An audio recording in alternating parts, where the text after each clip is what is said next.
السلام عليكم ورحمة الله وبركاته. الحمد لله وكفى وسلام على عباده الذين اصطفى. أما بعد، فقد قال الله تعالى في كلامه المجيد والفرقانه الحميد: فأعوذ بالله من الشيطان الرجيم. بسم الله الرحمن الرحيم. إن الله اشترى من المؤمنين أنفسهم وأموالهم بأن لهم الجنة إلى آخر الآية. وقال النبي صلى الله عليه وسلم: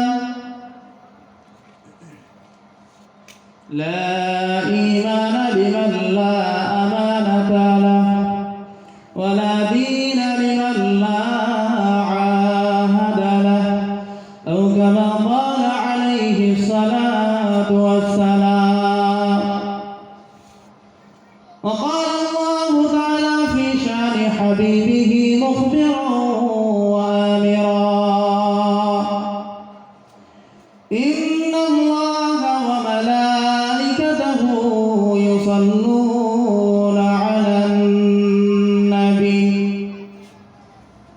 يا أيها الذين آمنوا صلوا عليه وسلموا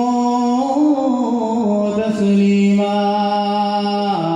اللهم صل على سيدنا وعلى آل سيدنا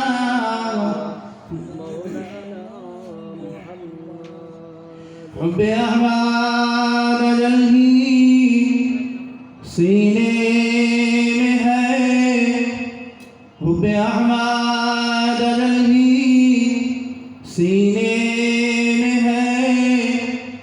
मैं यहाँ हूँ, मेरा दिल मदीने में है।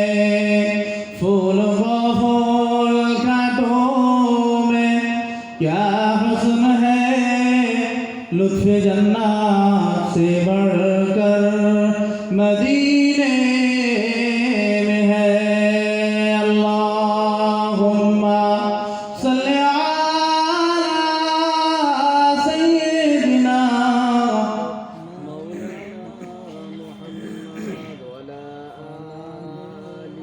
सय्यिदिना मौलाना मुहम्मद रहमत आला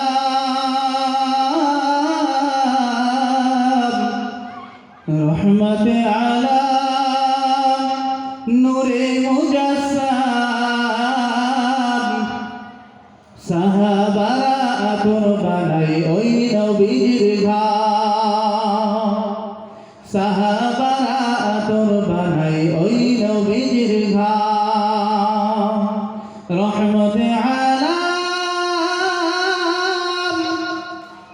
নূরে মুজস্সম। সাহাবারা আতর বানাই ওই নবীর ঘাম। উস্তরে হান্নান ছিল একটি খেজুর গাছের নাম। গাছটি ধরে খুতবা দিতেন রাসূল আকরাম। গাছ নবীর বিরহে কাঁদিতে রহে। দৃশ্য দেখে অবাক হলেন সাহাবায়ে কেরাম। রহমতে আলা নূরে মুজস্সম।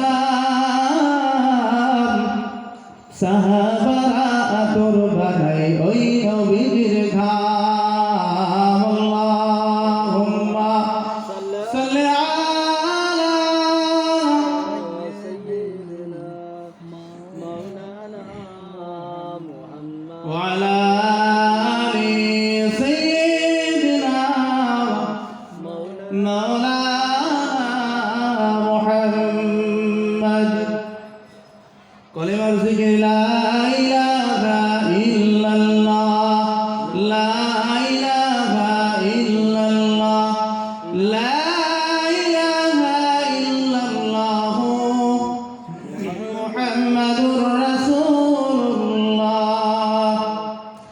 সকালটা শুরু হোক প্রভুরি নামে বিকালটা শেষ হোক তারি স্মরণে রাত হবে গুনগুন জিকির মুখর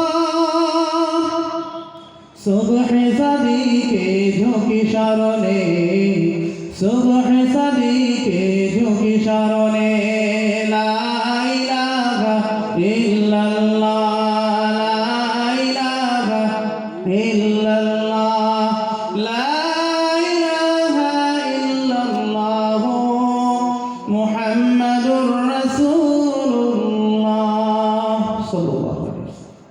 সমস্ত প্রশংসা আল্লাহ পাক রব্বুল আলামিনের দরবারে জানাই, যিনি আমাদেরকে আজকের এই পুত পবিত্র ওয়াজ মাহফিলকে কেন্দ্র করে বসার মতো সুযোগ করে দিয়েছেন। বলুন আলহামদুলিল্লাহ।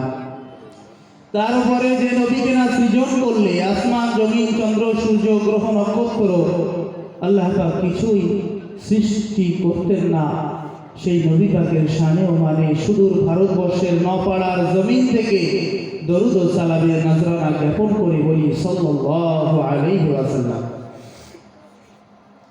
ভাই, আজকে বড় দুঃখের সঙ্গে বলতে হয়, আজকে এত সুন্দর সুসজ্জিত একটা বাগান, এখানে কোনো ত্রুটি রাখা হয়নি। যারা আসবেন তাদের কোনো এই বাগানটি ব্যবহার করতে কোনো রকম ত্রুটি রাখা হয়নি, কিন্তু তারপরেতেও মানুষ এই বাগানে বসতে চায় না। আল্লাহ নবী সাল্লাল্লাহু আলাইহি ওয়াসাল্লাম বলেছেন, পৃথিবীর জমিনে সবথেকে নিকৃষ্ট জায়গা হলো বাজার। আমরা জানি বাজার মানে যেখানে আমরা পণ্য দ্রব্য সামগ্রী কেনা বেচা করি। বর্তমান সময়ে এই জলসাকে কেন্দ্র করে এক প্রকারের বাজারের ব্যবস্থা হয়, যে বাজারটা এই জলসা মাহফিলের ক্ষতি করে, নেগেটিভ দিকটাকে চয়ন করে। সে কারণে এই ওয়াজ মাহফিল থেকে মানুষের ধীরে ধীরে ধীরে ধীরে মনে ঘৃণা সৃষ্টি হতে লেগেছে, যে ওয়াজ মাহফিল এ তো ভালো জিনিস, কিন্তু ওয়াজ মাহফিলকে কেন্দ্র করে যে শরিয়াত বিরোধী কার্যকলাপগুলো হয়ে থাকে, এগুলোর জন্য এই ওয়াজ মাহফিলগুলোকে ধীরে ধীরে মানুষ ঘৃণা করতে শুরু করেছে। আজকে এই একই মুহূর্তে যদি এই মজলিসটা, এই অনুষ্ঠানটা যদি গায়ের মুসলিমদের শরিয়াত বিরোধী অর্থাৎ বেধর্মীদের কোনো একটি অনুষ্ঠান হতো, আমি দীপ্ত কণ্ঠে বলতে পারি এই অনুষ্ঠানে মানুষের জায়গা দেওয়া যেত না। কেন কেন এমনটা কেন? আল্লাহ পাক রব্বুল আলামিন তার পাক কালামুল্লাহ শরীফের মধ্যে জানিয়ে দিয়েছেন, বিসমিল্লাহির রহমানির রহিম, ইন্নাল্লাহা আশতারা মিনাল মুমিনিনা আনফুসাহুম ওয়া আমওয়ালাহুম বিআন্না লাহুমুল জান্নাহ। মহান রব্বুল আলামিন আমাদের দুনিয়াবাসীর জন্য ঘোষণা করে দিয়েছেন, ইন্নাল্লাহা আশতারা মিনাল মুমিনিন। আল্লাহ পাক রব্বুল আলামিন মুমিন বান্দা বান্দীদের কাছ থেকে এতটুকু জিজ্ঞাসা করে নিয়েছেন। আল্লাহ পাক রব্বুল আলামিন মুমিনদের কাছ থেকে ক্রয় করে নিয়েছেন, ইন্নাল্লাহা আশতারা মিনাল মুমিনিনা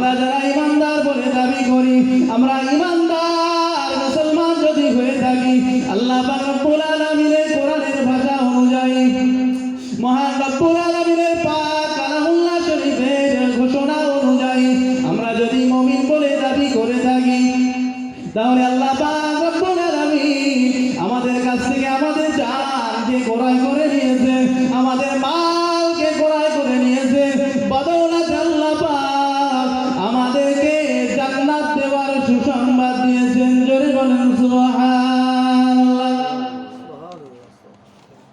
আমরা আজকে এই মসজিদ ছেড়ে দিয়ে আমরা যা কিছু করছি,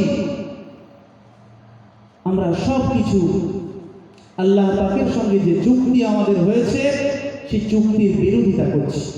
যদি বলেন কেন? আমি যদি কারো সঙ্গে সওদা করি, ভাই আমি আপনাকে 1 লাখ টাকা দেব, বদৌলতে তুমি আমাকে গাড়ি দেবে। ভাই 1 লাখ টাকা দিয়ে আমি একটা গাড়ি ক্রয় করলাম। এখন আমি আপনাকে টাকা দিয়ে গাড়িটাকে ক্রয় করে নিলাম।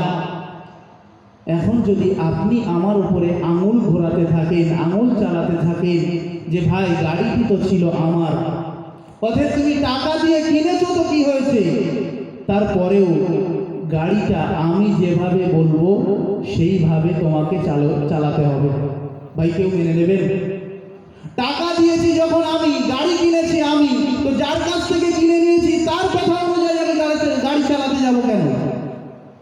আমার টাকা আমি তার কাছ থেকে নিয়ে নিয়েছি, এখন গাড়ি এতদিন চলেছে তার মর্জিতে, এখন গাড়িটা চলবে আমার মর্জিতে, আমার ইচ্ছায়। আমি কেন তার ইচ্ছা অনুযায়ী চালাতে যাব?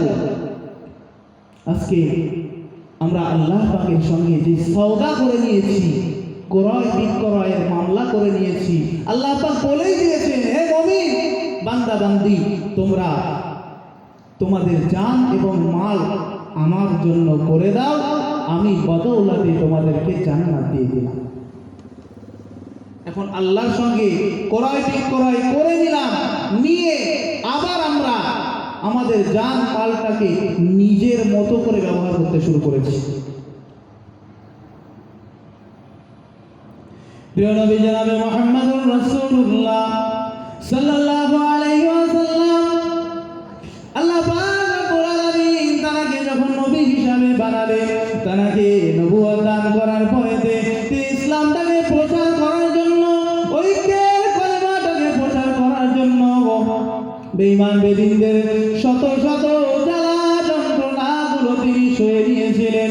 শুধুমাত্র একটাই কারণ, তার মিশন ছিল, তার দায়িত্ব ছিল ঐক্যের কলেমাটুকু মানুষের কাছে প্রচার করা, মানুষকে অন্যায় পথ থেকে বাধা দিয়ে আল্লাহ পাকের সঙ্গে মানুষের বান্দা বান্দীদের যে সওদা হয়েছে সেই সওদার কথাটা মনে করিয়ে দিয়ে, সেই ক্রয় বিক্রয়ের কথাটুকু মনে করিয়ে দিয়ে আল্লাহ পাক রব্বুল আলামিনের দয়ার জান্নাতের হকদার বানানো, এতটুকুই ছিল প্রিয় নবীর দায়িত্ব। এ মুসলমান ঘরের ছেলেরা, এ নওজোয়ান যুবকেরা, আজকে তুমি তোমার সময়টুকু আল্লাহর রাস্তায় ব্যয় করো না। আজকে তোমার সময়টুকু, আজকে তোমার অর্থটুকু আল্লাহর রাস্তায় ব্যয় না করে তুমি তোমার ইচ্ছা মতো ব্যয় করতে শুরু করেছো, এটা কখনোই মহান রব্বুল আলামিনের দেওয়া আদেশ নয়। প্রিয় নবী জনাবে মুহাম্মদুর রাসূলুল্লাহ সাল্লাল্লাহু আলাইহি ওয়াসাল্লামকে আল্লাহ পাক রব্বুল আলামিন এই পৃথিবীর জমিনে পাঠিয়ে দিয়ে পাক কালামুল্লাহ শরীফের মধ্যে ঘোষণা করে দিলেন, ওয়া আরসালনাকা ইল্লা রাহমাতাল লিল আলামিন। মহান রব্বুল আলামিন তার রাসূলকে তিনি গোটা বিশ্বের জন্য রহমত স্বরূপ পাঠিয়ে দিয়েছেন। অতএব আজকের দিনেতে আমি বলতে চাই, আজকে যে ইসলামটুকু আমরা সহজে পেয়ে গিয়েছি, আজকে আমরা অতি সহজে মুসলমান বলে দাবিদার করি, আজকে আমরা মুসলিম হিসাবে নিজেদেরকে গর্ববোধ করি, আজকে যে ইসলাম নিয়ে আমরা এত মাতামাতি করি, এই ইসলামটা অত সহজে আমাদের কাছে আসে নাই। এই ইসলামের জন্য অনেক ত্যাগ করতে হয়েছে, অনেক তিতিক্ষা করতে হয়েছে, অনেক সাহাবায়ে কেরামদের কলিজার তাজা রক্তগুলোকে বিলীন করে দিতে হয়েছে, তারপরেতেই আমরা এই মনোনীত ইসলাম ধর্মটাকে পেয়েছি। অত সহজে নয়। প্রিয় নবী সাল্লাল্লাহু আলাইহি ওয়াসাল্লাম সাল্লামের অনেক ত্যাগ তিতিক্ষা আল্লাহ পাক তো কোরআনে জানিয়েছেন তিনি রহমত, তিনি দয়ালু। তার প্রমাণ তো লাগে নাকি? আজকে যেমন বর্তমান সময়ে সোশ্যাল মিডিয়া ফলো করলে দেখতে পাই কোন এক রাজনৈতিক দলের লিডার তন্ময় ভট্টাচার্য তিনি বলছেন বিশ্বনবীর সম্পর্কে, বিশ্বনবীর চরিত্র সম্পর্কে কটু কথা। ভাই, প্রিয় নবী কেমন ছিলেন? তাকে তো আল্লাহ পাক গোটা বিশ্বের জন্য, বিশ্ববাসীর জন্য রহমত করে পাঠিয়েছেন। আল্লাহ পাক বলে দেননি যে আমার নবী মুহাম্মদ শুধু মুসলমানদের নবী, না। তবেই তো একটা বই আছে, আপনারা অনেকেই হয়তো শুনেছেন, দ্য ওয়ার্ল্ড। 100 জন মনীষীর জীবনী আছে। লেখক হলেন একজন হিন্দু। তিনি তারা দ্য ওয়ার্ল্ড এই কেতাবের মধ্যে 100 জন মনীষীর জীবনী রিসার্চ করে, গবেষণা করে তিনি তার মধ্যে একত্রিত করেছেন। অবশেষে তিনি একজন হিন্দু ধর্ম অবলম্বী হয়েও সর্বপ্রথম যে ব্যক্তিকে স্থান দিয়েছেন তিনি আর অন্য কেউ নয়, তিনি হলেন আমার আপনার নেতা, আমার আপনার নবী জনাবে মুহাম্মদুর রাসূলুল্লাহ। বলুন সুবহানাল্লাহ। ভাই, তিনি তো একজন হিন্দু ধর্মাবলম্বী। তাদের তো অনেক গুরু আছে, তাদের নামগুলোকে তিনি তো চাইলে পারতেন যে বইয়ের একেবারে হেডিংয়ে, একেবারে শুরুতে 100 জন মনীষীদের মধ্যে প্রথম নম্বরে কাউকে দাঁড় করিয়ে দিতে। তিনি প্রত্যেকের জীবনী নিয়ে রিসার্চ করেছেন, গবেষণা করেছেন। গবেষণা করে তিনি আর কোনো উপায় খুঁজে পেলেন না। অবশেষে বিশ্ব নবীকে 1 নম্বরে স্থান দিয়ে দিলেন। বলুন সুবহানাল্লাহ। আল্লাহ নবী সাল্লাল্লাহু আলাইহি ওয়াসাল্লামের খাদেম ছিলেন হযরত আনাস রাদিয়াল্লাহু তাআলা আনহু। হযরত আনাস রাদিয়াল্লাহু তাআলা আনহু জানিয়ে দেন, খাদেমতুন নবী সাল্লাল্লাহু আলাইহি ওয়াসাল্লাম 10 সিনিন। আমি আনাস প্রিয় নবী জনাবে মুহাম্মদুর রাসূলুল্লাহ সাল্লাল্লাহু আলাইহি ওয়াসাল্লামের 1 বছর 2 বছর নয়, 10টি বছর আমি নবী সাল্লাল্লাহু আলাইহি ওয়াসাল্লামের খিদমত করেছিলাম। আমি আনাস গোটা বিশ্বের মুসলমান, গোটা বিশ্ববাসীদের জন্য এই মেসেজ দিলাম, এই বার্তা দিলাম। নবী মুহাম্মদ সাল্লাল্লাহু আলাইহি ওয়াসাল্লাম, আমি আনাস আমার জন্য এই 10টি বছর তারা খিদমত করলাম। কোনদিন আল্লাহ নবী আমাকে বলেননি হে আনাস তুমি এই কাজটা কেন করলে না, অথবা কোনো কাজ আমি যখন করে ফেলেছিলাম আল্লাহ নবী বলেননি কখনো যে হে আনাস তুমি এই কাজটা কেন করে ফেললে। আল্লাহ নবী সাল্লাল্লাহু আলাইহি ওয়াসাল্লাম হঠাৎ করে হযরত আনাস রাদিয়াল্লাহু তাআলা আনহুকে একদিন তারা জুব্বা মোবারক আনতে পাঠালেন। আল্লাহ নবী সাল্লাল্লাহু আলাইহি ওয়াসাল্লাম তার জুব্বা মোবারকটা হযরত আনাস রাদিয়াল্লাহু তাআলা আনহুকে দিয়ে আনতে পাঠালেন। হযরত আনাস রাদিয়াল্লাহু তাআলা আনহু ছিলেন ছোট মানুষ, ছোট বালক। আচ্ছা, আল্লাহ নবী সাল্লাল্লাহু আলাইহি ওয়াসাল্লাম কিছু সময় অতিবাহিত হয়ে যায়। হযরত আনাস রাদিয়াল্লাহু তাআলা আনহু প্রিয় নবীর দরবারে ফিরে আসেন না। আল্লাহ নবী গুটি গুটি পায়ে রাস্তার দিকে চলতে লাগলেন।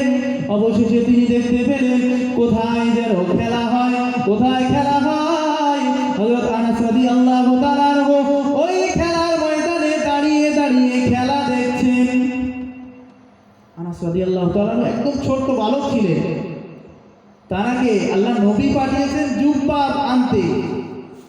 তিনি রাস্তায় যেতে যেতে দেখলেন এক জায়গায় খেলা হচ্ছে, মানুষের ভিড় জমে আছে। তিনি ছোট বাচ্চা মানুষ সেখানে দাঁড়িয়ে দাঁড়িয়ে খেলা দেখছেন। ভাই, আমাদের ঘরের বাচ্চাদের আমরা কোনো কাজে পাঠাই না।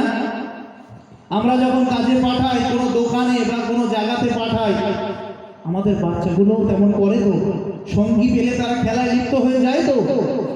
কিন্তু তারপরে যখন তারা আমাদের বাড়িতে ফিরে আসে, আমাদের কাছ থেকে চড় চাপড় বিভিন্ন রকম কটু কথা তারা শুনতে পায়। অনেক সময় তাদের প্রহারও করি আমরা। কিন্তু প্রিয় নবী সাল্লাল্লাহু আলাইহি ওয়াসাল্লাম সম্পর্কে আনাস রাদিয়াল্লাহু তাআলা আনহু বলছেন, আল্লাহ নবী, আমি খেলা দেখছি, আল্লাহ নবী আস্তে করে পিঠের উপরে হাতটা বুলিয়ে বললেন, আনাস, তোমাকে না জুব্বা আনতে পাঠিয়েছিলাম? একবার জোরে বলেন না সুবহানাল্লাহ। তিনি কোনো বকলেন না, কোনো কটু কথা বললেন না, তিনি শুধু পিঠের উপরে আলতো করে হাতটা রেখে বললেন, আনাস, তোমাকে না আমি জুব্বা আনতে পাঠিয়েছিলাম? শুধু তাই নয়, আনাস রাদিয়াল্লাহু তাআলা আনহুর পিঠে হাত রেখে আল্লাহ নবী সাল্লাল্লাহু আলাইহি ওয়াসাল্লাম বরকতের দোয়াও করেছিলেন, আল্লাহুম্মা আকসিরহু মালাও ওয়া ওয়ালাদা, যে হে আনাস, আল্লাহ পাক রব্বুল আলামিন তোমার মালে এবং তোমার সন্তানে বরকত দিন। বলুন সুবহানাল্লাহ। আজকে আমাদের সমাজেও আমাদের ঘরের ছোট ছোট বাচ্চারা আছে, অনেকের ঘরে কাজের মানুষও থাকে, তাদের সঙ্গে আমাদের যে ব্যবহারটা হয়, এই ব্যবহার কখনোই উচিত নয়। প্রিয় নবী সেটাও জানিয়ে দিয়েছেন। আল্লাহ নবী সাল্লাল্লাহু আলাইহি ওয়াসাল্লাম এক তারিখে আল্লাহ নবী দরবারে একজন ইহুদি খাদেম ছিল, ছোট্ট ইহুদি বাচ্চা খাদেম। আল্লাহ নবী সাল্লাল্লাহু আলাইহি ওয়াসাল্লামের দরবারে আসা যাওয়া করত। হঠাৎ করে প্রিয় নবী দেখলেন ওই ইহুদি বাচ্চাটি আর দরবারে আসে না। একদিন যায়, 2 দিন যায়, কয়েকদিন অতিবাহিত হয়ে যায়, কিন্তু ওই ইহুদি বাচ্চার আর দেখা মেলে না। আল্লাহ নবী সাল্লাল্লাহু আলাইহি ওয়াসাল্লাম খোঁজ নিলেন, খোঁজ খবর নিয়ে ওই ইহুদির বাড়িতে গিয়ে অবস্থান করলেন। ওই ইহুদি বাচ্চাটির বাড়িতে গিয়ে দেখলেন ওই বাচ্চাটির শরীরটা অত্যন্ত অসুস্থ। আল্লাহ নবী ওই বাচ্চাটির মাথা শিওরে গিয়ে দাঁড়িয়ে ওই বাচ্চাটির অবস্থা দেখে আল্লাহ নবী জানতে পারলেন বাচ্চাটি মুমূর্ষ অবস্থাতে রয়েছে। আল্লাহ নবী সাল্লাল্লাহু আলাইহি ওয়াসাল্লাম ওই ইহুদি ওই ছোট্ট বালকটির কাছে দাঁড়িয়ে বলতে লাগলো, হে বালক, তুমি ইসলামের কালেমাটা পড়ে নাও। ওই বালক তখন ইহুদি হলেও তার পিতাও ইহুদি। ওই ইহুদি তার পিতার মুখের দিকে তাকিয়ে তাকিয়ে দেখে। ওই সময় তারা ওই ইহুদির পিতা বলল, হে সন্তান, প্রিয় নবী সাল্লাল্লাহু আলাইহি ওয়াসাল্লাম যেটা বলে সেটা তুমি মেনে নাও।